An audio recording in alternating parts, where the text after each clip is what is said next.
अस्सलाम वालेकुम दोस्तों, क्या हाल चाल है? ठीक ठाक है। उम्मीद है आप सब ठीक होंगे। आज मैं आपके लिए शामी बनाने की रेसिपी लेके आया हूँ जिसे लोग बड़ा पसंद करते हैं और ये ज़्यादातर बिरयानी के साथ इस्तेमाल की जाती है। इसके लिए हमें जिन अज्जा की ज़रूरत है वो मंदरजा ज़ैन है। तो देखिए, सबसे पहले हमें चाहिए टमाटर, प्याज और हरी मिर्च। इसको मैंने बारीक कर लिया है। और ये हरा धनिया है, इसको भी बारीक काट लेना है। ये देखिए, और ये चिकन लिया हुआ है।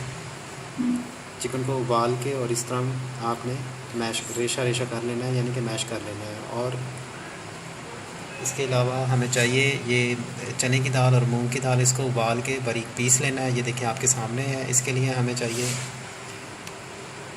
सूखा धनिया है, साबुत ज़ीरा है, लाल मिर्च है, हल्दी है, चाट मसाला, काली मिर्च, पिसा हुआ ज़ीरा, गरम मसाला और मोटी कुटी हुई लाल मिर्च। और इसमें आपने नमक भी ऐड करना है, वो मैं यहाँ पे रखना भूल गया हूँ। ये देखें दोस्तों, मैंने इसे अच्छी तरह मिक्स कर लिया है तमाम मसाला जात डालकर।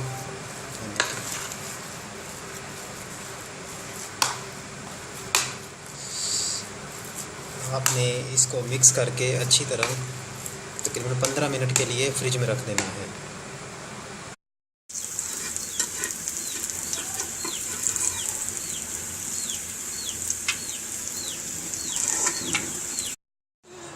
लो जनाब, मज़ेदार चिकन शामी बिल्कुल तैयार हो गई है।